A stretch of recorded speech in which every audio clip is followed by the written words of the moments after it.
গরম কিন্তু ভালো। এইবারে না সেলের মার্কেটটা ভালো চলবে, যা বুঝতে পারছি। কেননা এত হারে মানে সন্ধ্যার দিকে বৃষ্টি বিদ্যুৎ, দোকানগুলি মেলবে কী করে, বুঝেছো? ভালো চলবে না এবারে।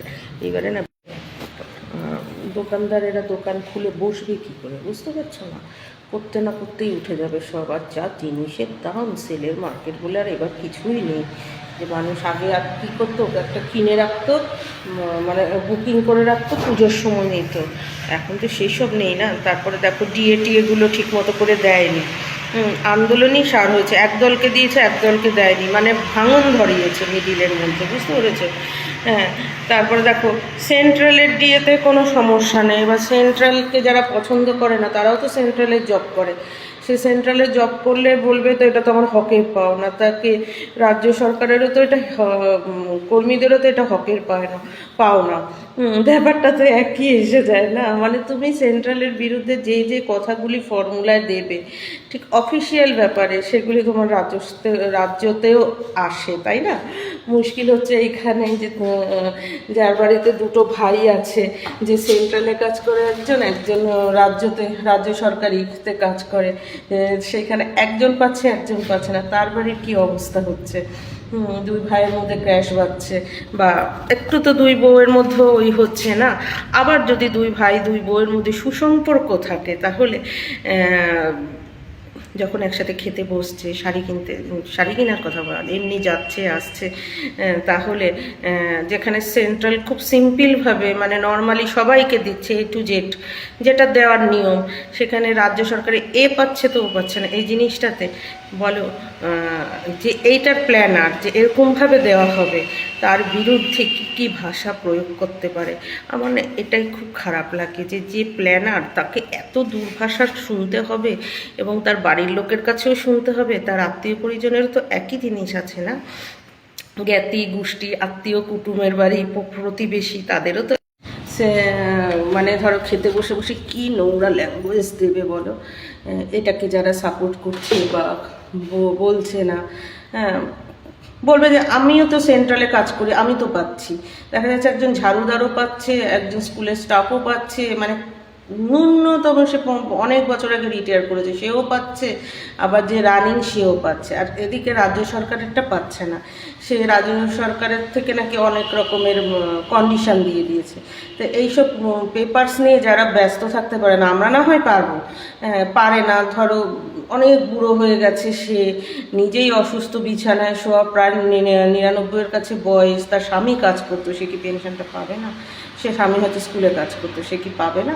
মানে এই যে কন্ডিশন দিয়েছে, এ পাবে না ও পাবে না, ওই বিলের অত তারিখ থেকে ও পাবে, ওর ওই হলে ওই রোপা ওই মুন্ডু মাথা, হ্যাঁ, যারা এগুলি বোঝে না, যারা টিপসইয়ে কাজ পেয়েছে, হ্যাঁ, বা সেরকম কাজ করতো, ধরো লিফটম্যানের কাজ করতো, বা স্কুলের টয়লেট পরিষ্কার করতো, হ্যাঁ, দপ্তরে এসব, যেমন এরকম যদি থাকে তাদের কি হবে? তো এদের পরিবার যখন একসাথে খাবার টাবার খেতে বসছে, যখন হচ্ছে, তারা যে এটার প্ল্যানার, মানে না পাওয়ার প্ল্যানার, মানে না দেওয়ার প্ল্যানার, বা এই যে জটিলতাটা সৃষ্টিকারীর প্ল্যানার, তার বিরুদ্ধে কী কী ভাষা দিচ্ছে, কী কী অভিশাপ দিচ্ছে, এগুলি ভাবো আর কি। এর জন্যই না নেতা ফেতা হতে নেই। যদি মাথার মধ্যে প্যাঁচ পয়জা আর এইসব থাকে না, একদম হতে নেই। নিজে তো মানে নিজের জীবনটা তো শেষই, সাথে এই অভিশাপগুলো ছেলে মেয়ের কাছেও আসে। ছেলে মেয়ে, নাতি পুতি, ভাইপো ভাইজি, বৌমা, এদের সবার কাছে যায়, যে তোমাকে সাপোর্ট করবে বা তাৎক্ষণিক প্রফিটটা নেবে, যে হ্যাঁ আমার ওই আন্টি এইটা করেছেন, বা আমার দিদি এটা করেছেন, আমার মা এটা করে গেছেন, আমার বাবা এটা করে গেছেন, আমার কাকু এটা করে গেছেন, কি মজা, আমাদের জন্য এত এত রেখে গেছেন। দেখবে এক একটা নেতা মন্ত্রীর বৃদ্ধ বয়সে যখন একেবারে বিছানায় লেগে গেছে, বা আয়ার হাতে গয়ার হাতে পড়েছে, তাকে তার দলের লোক দেখতে গেছে, হ্যাঁ, হয়তো তার ছবিটা ফাঁকতালে একটু বেরিয়ে গেছে, যে এই নেতার এখন এরকম অবস্থা, হাসপাতালে এইভাবে বসে আছে, বা বাড়িতেই হাসপাতালের মতো তৈরি করে নিয়ে বসে আছে, তার চেহারার অবস্থা এই অবস্থাতে দেখবি লিখবে পাপ বাপকেও ছাড়ে না, এই করেছিলি না ওই করেছিলি না, দেখবে কত কিছু। তার মানে মানুষের মনে কত ক্ষোভ জমে থাকে, ভাবতে পারছো? আর এই যে মানুষের মনে এই যে ক্ষোভগুলি জমে থাকে, তার বাড়ির লোকেরাও জানে যে আমার গার্জিয়ান এইসবগুলো করেছেন, এইসব করে আমার এত কিছু প্রফিট করেছেন। তা প্রফিটগুলি তো আমার পাওয়া হয়ে গেছে, বাড়ির লোক জুনিয়র জেনারেশন বলবে প্রফিট আমার পাওয়া হয়ে গেছে, তাহলে তোমার এখন আমার এত আদর যত্নের লাভ কী? কোনোদিনও শুনেছো তার বাড়ির লোকেরা জুনিয়ররা কোনোদিন জনতার বিরুদ্ধে আজে বাজে কথা বলে ঝগড়া করেছে? এই আমার গার্জিয়ান নিয়ে এটা বলেছিস কেন রে? আমার গার্জিয়ান না আমাকে গাড়ি করে দিয়েছে, বাড়ি করে দিয়েছে, আমি কী ছিলাম বস্তিতে, সেখান থেকে আমি কত দূর উঠে দাঁড়াচ্ছি, এগুলি করে দিয়েছে, শুনেছো ঝগড়া করেছে? বরঞ্চ আমার তো মনে হয় জুনিয়রও মানে গার্জিয়ানকে সেই সব কথাই বলেছে যখন তার বিরক্ত লেগেছে, ধরো গায়ে গন্ধ এই সেই, বুড়ো মানুষকে নাড়াচাড়াতে, আয়াকে ডাকছে এটা করো ওটা করো গার্জিয়ান, কিন্তু আয়ার সাথে বাড়ির লোক বসে গল্প করছে, সেই টাইমে হয়তো বলেছে তুমি এই করেছো না, হয়তো বুড়ো মানুষটা কথায় কথা একটু বলেছে তোর জন্য না আমি এই করেছি, তোরটা এই করেছি, আমি কিন্তু এরকম ছিলাম, এই পোস্টটা করে। বুড়ো মানুষের তো মানে সে কন্ট্রোল কম, মানে উত্তেজনার কন্ট্রোল কম হবে, ফট করে বলেছে, তখন কী কী ভাষা না শুনিয়েছে বাড়ির লোক, ওইগুলি জানবে। বলে না তোমার তোমার নিজের গোকুলেই থাকে, তোমার তোমার যত ইসেগুলো থাকবে, প্রতিটা মানুষের মানে কর্মফল তার পরিবারই দেয়। দেখবে তুমি তোমার বাইরের লোকের কাছ থেকে পেতে হয় না, তুমি বাইরের লোকের কাছ থেকে তুমি একটা দুর্গ খাড়া করে নিজেকে রাখো চতুর্দিকে একেবারে, মানে তোমার শরীর থেকে তুমি একদম সজারুর কাঁটা বের করে রাখো, তুমি জানবে তোমার বাড়ির লোকই কলা গাছ নিয়ে অপেক্ষা করছে, তোমার কাঁটার মধ্যে তোমার বাড়ির লোকই কলা গাছটা ফেলবে। তোমার আপনজন যাদের সাথে তুমি এক ছাদের তলা শেয়ার করছো, যে তোমার আপন, কারোর কাছে যার কাছে যে আপন, কারোর রক্তের সম্পর্ক আপন, কারোর নেফিউ নিস আপন, কারোর কাজিন আপন হয়, মানে যে যার দুর্বলতার জায়গা, যারকে ধরে রাখার গরজ তোমার বেশি, জানবে তুমি রেখেছো বিভিন্ন কিছু দিয়ে ধুয়ে যাকে, সেই তোমার 12টাটা বাজাবে। কেন বাজাবে জানো? সে তোমাকে এত কাছ থেকে দেখেছে এবং এত কিছু খারাপ কাস্টমারও দেখেছে, এবং তাকে তুমি প্রফিট দিয়ে দিয়ে এত লোভী করে ফেলেছো যে ও তোমাকে আর সম্মান করে না। তোমার এই রক্ত মাংসের অস্তিত্ব তার সম্মান নেই, যার জন্য তোমার বৃদ্ধ বয়সে কোথায় ব্যথা লাগলো, হাতে লাগলো না পাছায় লাগলো, ওর কোনো যায় আসে না। ও কিন্তু আয়ার সাথে সুসম্পর্ক রেখে চলবে, আয়াটা চলে গেলে ওর চিন্তায় গুড়টা কাছাবে কে? তোমার ঘর দিয়ে যাওয়ার সময় সে নাক উঠিয়ে থাকবে, 10 বার ডাকলে একবার সে আসবে, দরজাটা ঠাস করে সে বন্ধ করবে। তোমাকে সবচেয়ে বলে না তখন তুমি হয়ে যে মানে তোমাকে তিলে তিলে ভগবান শেষ করবে, স্লো পয়জন করবে, মানসিকভাবে শারীরিকভাবে তো বিধ্বস্ত অক্ষম করেই রেখেছে, আর এমনই বিধ্বস্ত অক্ষম করে রাখবে যে তুমি যে ফ্যানের সাথে সিলিংয়ের সাথে গলায় গড়িয়েও দিতে পারবে না। এমন একটা পর্যায়ে ভগবান তোমাকে ফেলে রাখবে, না তুমি উঠে সুইসাইড করতে পারবে, যে একটা না তুমি শহীদ হতে পারবে, না তোমার একটা অ্যাক্সিডেন্ট হবে, হ্যাঁ মানে অর্থাৎ ভগবান একেবারে কোলে তুলে তোমাকে তোমার বাড়ির লোকের কাছে দিয়ে দিল। এবার তারা তোমাকে যতটা পারে স্লো পয়জন করবে, নুন ছাল তুলবে তোমার। আজকে আমার পরিবার আমার হয়ে বাইরের লোকের সাথে ঝগড়া করছে, বা আমি একটা দুষ্কর্ম করে এসেছি, কুটনিকর্ম করে এসেছি, আমার বাড়ির লোক সবাই মিলে বসে বসে সেটার বেনিফিটটা নিচ্ছে, কি আনন্দ, বা আমাকে সাবাস সাবাস করছে, জানবে এই বাড়ির লোকই একসময় তোমাকে ব্ল্যাকমেল করবে।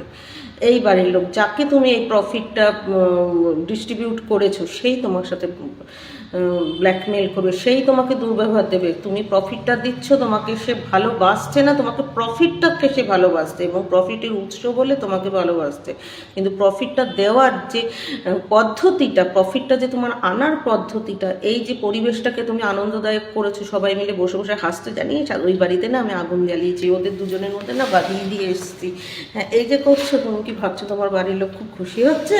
বাড়ির লোক হচ্ছে কি শিয়ানা, কি কুটিল মাল আমার বাড়ির এই ক্যান্ডিডেট, হ্যাঁ তুমি ওকে প্রফিটটা দিচ্ছ, তাৎক্ষণিকভাবে তার কোনো হয়তো লাভ হচ্ছে, কোনো প্রফিট হচ্ছে, কোনো কিছু সেটা বা তাৎক্ষণিকভাবে ওই হয়েছে, কিন্তু জানবে যখন জীবন এগোতে থাকবে অনেক কিছুতেও তোমাকে সন্দেহ করার সৃষ্টি করবে, কারণ সবসময় তো তুমি ওর মন জুগাতে পারবে না।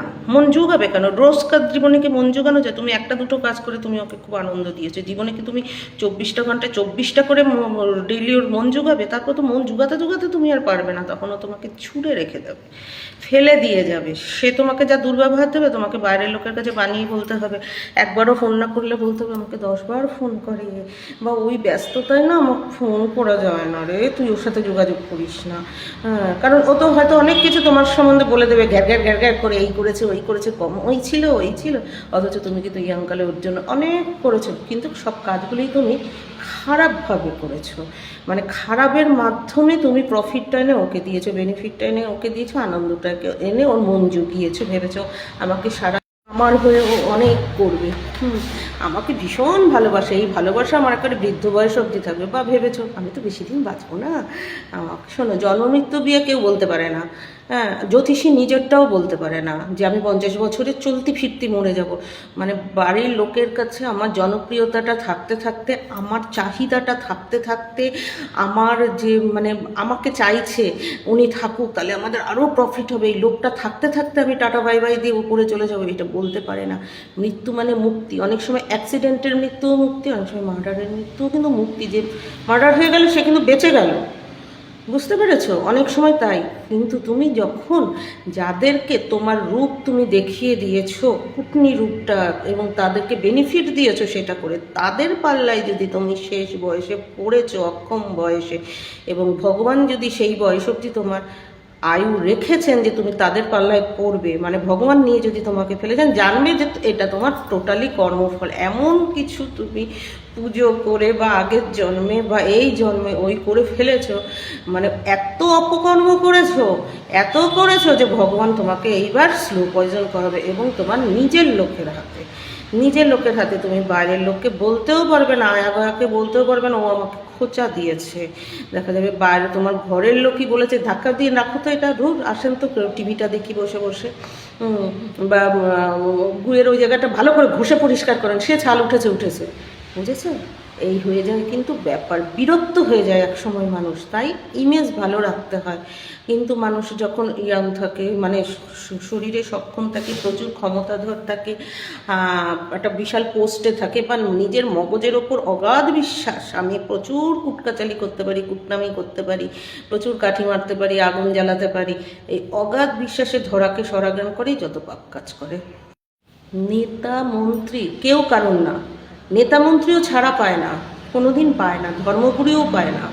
তার জন্য মানুষ, ভগবান দেখে এটা একটা মানুষ হিসাবে একে আমি জন্ম দিয়ে পাঠিয়েছি, আর ও এই করছে। সুতরাং তোমার এখানে এসে তুমি কোন আই কার্ডে চলছো, যে তুমি কত বড় ধর্মগুরু, কত বড় নেতা, কোন দলের ফাউন্ডার, তুমি তোমার জেন্ডার কি, ওইসবে কোনো যায় আসে না। তুমি কি কি বক্তৃতা দিয়েছো, কোথায় কটা মন্দির মসজিদ স্থাপন করেছো, কোনো যায় আসে না। আফটার অল সব কিছু ঘুরে ফিরে দেখবে যে তোমার চরিত্রটা কি ছিল, কি কি কারণে তুমি এত মন্দির মসজিদ স্থাপন করেছো, কোনটা না করার জন্য তুমি এই কাজটা করেছো, কোনটা করার কথা ছিল, আর কোনটা না করে তুমি এগুলি করেছো।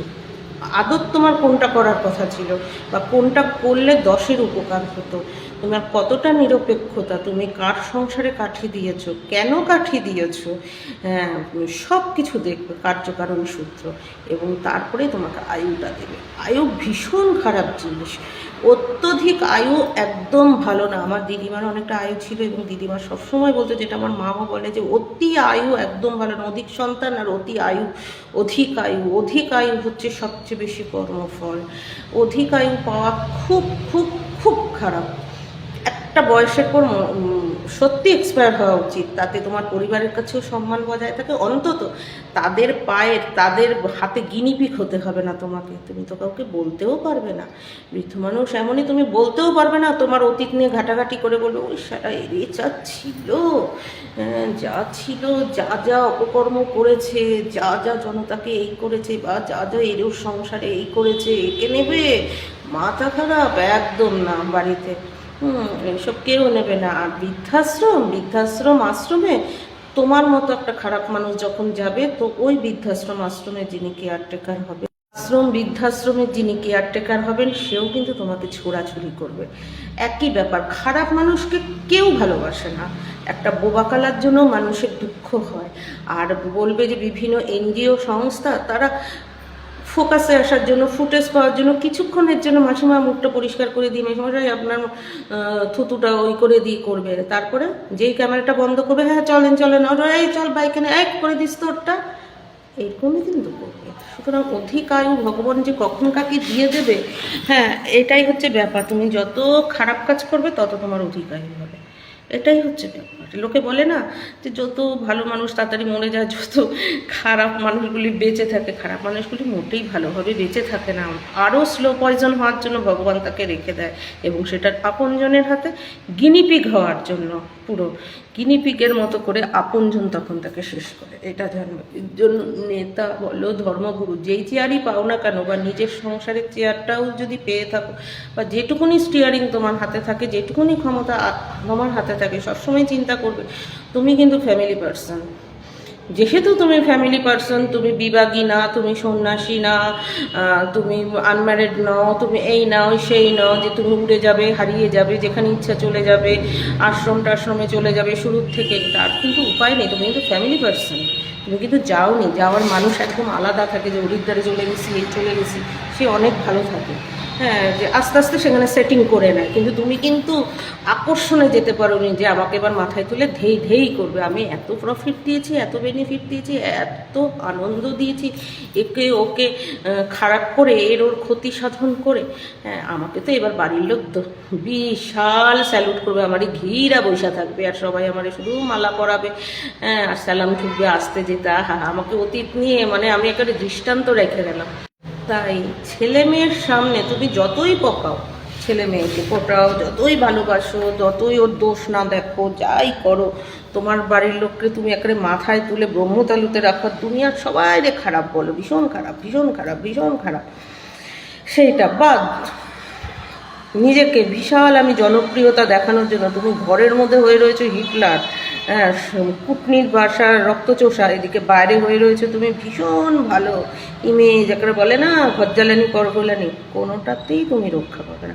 আপনার মানুষটাই তো তুমি খারাপ, যে ভালো সে ঘরে বাইরে সব জায়গায় ভালো, আর যে খারাপ তখনই ব্যাপার হচ্ছে সে কেন এইখানে ঘরে খারাপ হচ্ছে, বাইরে ভালো হচ্ছে, ঘর জ্বালানি পর গোলানি, ঘরের কে বোনের মোস্তারানো কেন করছে, কিছু উদ্দেশ্য ধান্দাবাজি ছাড়া সে করছে না, তাহলে তো সে দুই দিকেই ভালো ব্যবহার রাখতো। আবার অনেকে আছে যে বাইরের দিকটা আমি একবারে জ্বালিয়ে পুড়ি করবো, শুধু বাইরের থেকে আমি আমদানি করব, ভালোটা বলো, বেনিফিটটা বলো, তাতে কি কি হয়, কার সংসারে কি হয়, কার মামের মধ্যে হয়, কার বাপ ছেলের মধ্যে হয়, কার কিসের মধ্যে হয়, আমি কি কাঠি মারবো, আর আমার নিজে ছেলে মেয়েকে দেখাবো ওই বাড়িতে না বাদায় দিয়ে এসছি, ওই বাড়ির মধ্যে এমনি বেঁধেছে, অবিশ্বাসে বিশ্বাসে একটা মানে ভিত নষ্ট করে দিয়ে এসেছি, ওরটা শুষেছি, ওরটা নিয়েছি, ওরটা নিংড়েছি। তেমনি ধরো রাজনৈতিকভাবে আমি ওকে এই করেছি, ওকে তাকে করেছি, ওই দলটাকে একেবারে স্ম্যাশ করে দিয়েছি, ওই টিমটাকেই একেবারে ওই করে দিয়েছি, ওই কোনো পাওনাকে আমি ঠিক এইভাবে ঘুরিয়ে শেষ করে দিয়েছি, শুধু আমার ফিক্সড সেশন আমি বাঁচিয়েছি, আমার বাড়িয়েছি, এই করেছি, ওই খুনটাকে আমি ওইভাবে প্যাচ মেরে সরিয়ে দিয়েছি, ওই খুনের ওটাতে আমি দুঃখ পাইনি, অন্যদিকে নিয়ে গেছি, আবার অন্য খুনে আমি দৌড়ে গেছি, সব আমার রাজনৈতিক স্বার্থে, আমার চেয়ারটাকে ঠিক রাখতে। ভুলেও ভেবো না তুমি রক্ষা পাবে, না জনতার কিছু করতে হবে না, করবে তোমার বাড়ির লোক, কারণ তোমাকে তো পৌঁছাতে করবে তোমার বাড়ির লোক, কেননা তোমার কপালে শহীদ হওয়া নাও থাকতে পারে, তোমার কপালে প্লেন অ্যাক্সিডেন্ট, জাহাজ অ্যাক্সিডেন্ট, কার অ্যাক্সিডেন্ট নাও থাকতে পারে, তোমার কপালে রোগে মৃত্যু গেলাম আর ফট করে হাই প্রেশার হয়ে গেল, ধুম করে রাস্তার মধ্যে স্ট্রোক হয়ে গেল, এত ভালো জিনিস তোমার কপালে নাও থাকতে পারে, ঠিক আছে? বারবার করে তুমি হাসপাতাল থেকে ফেরত আসতে পারো, মানে মৃত্যুর সাথে লড়েও তুমি হাসপাতাল থেকে ফেরত এসে বাড়ির মধ্যে তোমাকে থাকতে হচ্ছে, সেই বাড়ির লোক লোকের সাথে যারা তোমার আপাদ মস্তক, তোমার প্রতিটা প্ল্যানিং, তোমার মগজ, তোমার প্রতিটা কাজ যারা জানে, যাদের সাথে তুমি মিলেমিশে করেছো বা যারা বেনিফিট নিয়েছে, তাদের কাছে তোমাকে কিন্তু বারবার হাসপাতালের বেড থেকে ফিরে আসতে হচ্ছে এবং তুমি এবার তাদের হাতে পড়ছো। এইবারে দেখো ভগবানের খেল কি। ভগবান ইচ্ছা করেই তোমাকে করছে, ভগবান ইচ্ছা করেই তোমার মানে জম এসে এসে জমকে সরিয়ে দিচ্ছে। নিস না, ওকে আমি ভোগাবো, ওকে আমি ভোগাবো, ওর আপনজন দিয়েই ভোগাবো ওকে। ওকে আমি আপনজন, ওর কাছে স্ট্রোক ঘেসবে না, ওর কাছে মার্ডার ঘেসবে না, তুমি হাসপাতালের বেড থেকেও পড়ে যাবে না, তোমার একটা ভুল ইঞ্জেকশনও আসবে না, সব কিছুর থেকে তুমি বেঁচে যাচ্ছ। হ্যাঁ, তোমার স্ট্রোকও করছে না, তোমার একটা অ্যাক্সিডেন্টও হচ্ছে না, তুমি শুয়ে অন্য জায়গায় গোলাগুলির মারামারি হচ্ছে, কোনো গুলি বলে না তাক ফেল করে, টার্গেট ফেল করে তোমার ঘাড়ের মধ্যে আসছে না। মানে কতটা দুর্ভাগ্য তুমি ভাবো তোমার, যে ভগবান তোমাকে কী হারে স্লো পয়জন করবে তোমার আপনজন দিয়ে, যে সব কিছু অপঘাতগুলি তোমার নাক ঘেঁষে ঘেঁষে বেরিয়ে যাচ্ছে, যে তুমি মরছো না। কারণ না, ভগবান চায় যে তোমাকে একেবারে বলে না একেবারে টিপে টিপে টিপে টিপে শেষ করবো। তুই যা করেছিস, তোর যখন ক্ষমতা ছিল, তুই মগজে এই নিয়ে করেছিস, আবার আমার দুয়ারে এসে বসেছিস, নামাজ পড়েছিস, প্রার্থনা করে, তাই থাকো একেবারে কুকুর বেড়ালের মতো, পশু পাখির মতো। পশু পাখি যেমন খায় দায়, তাদের পাশব প্রকৃতি, তাদের যেটুকুনি সেতু তারা নিজেরা রান্না করতে পারে না, আর্নিং করতে পারে না। হ্যাঁ, তাদের যদি থাকতো, এর বাইরে প্রকৃতি নিয়ে থাকো, এই নিয়ে থাকো, পশু পাখি এদের নিয়ে থাকো, এরা তোমাকে কোনো খারাপ জিনিস শেখাবে না, এরা কোনো কিছু খারাপ শেখাবে না তোমাকে, তোমাকে লোভ লালসা শেখাবে না। তোমার যার জন্য তোমার বাড়ির লোক তোমাকে বলবে ঢেড়ো, সেই এটা করে দিতে পারলো না, ওটা করে দিতে পারলো না, কিন্তু বলবে না অসৎ ছিল, কুটনি ছিল, কুচুটে ছিল, খারাপ লোক ছিল, টোটালি একটা খারাপ লোক ছিল, প্রচুর লোকের ক্ষতি করেছে, যা ব্যাপ ছিল বাবা। উনি এই ডান হাত বা হাতের কেস করেছে, কত পরিষেবা দেয়নি, কত কিছু মিথ্যাচার করেছে, একে ওই করেছে, তাকে করেছে, ওই সব প্রচুর অপরাধের সাথে যুক্ত ছিল। হ্যাঁ, সাংসারিক অপরাধ বলো, পলিটিক্যাল অপরাধ বলো, সবের সাথে যুক্ত ছিল। প্রচুর প্রচুর মানুষের চোখের জল ফেলিয়েছে। এসব করো না, এর জন্য পশু পাখির মতো থাকো, পশু পাখি নিয়ে থাকো। যদি বাঁচতে চাও শেষ বয়সে, পরে আফসোস করে কোনো ওই হবে না যে আমার এত কোটি টাকা আছে তারপরে আমার পোলা, আমার নেফিউ নিস আমার এরম কেন করলো, আমার মাই আমার করলো কেন, জামাই এমন করলো কেন, বিয়ান এমন করলো কেন, আমাকে কত বাইরের লোককে মিথ্যা কথা বলতে হচ্ছে, কুটুম বাড়িতে মিথ্যা কথা বলতে হচ্ছে, আমারে সবাই যত্ন করে ভালোবাসে, ভীষণ ভালোবাসে, আমার কেন লুকায় লুকায় থাকতে হয়, আমার ছবি বাইরে পোস্ট হলে কেন বলে যে যেমন কর্ম তেমন ফল, দেখ লোককে যা কষ্ট দিয়েছিস, কাঁদিয়েছিস, এই করেছিস, দেখ কেমন লাগে। এসব যেন না, একটা সাধারণ মানুষের এটা মানা উচিত। বড় বড় নেতা টেতাদের, নেতা কেন, সেলিব্রিটি, ভিআইপি, বুদ্ধিজীবী মানে ভিআইপি মানুষদেরও মানা উচিত। একেবারে ভিআইপি নয়, অতি সাধারণ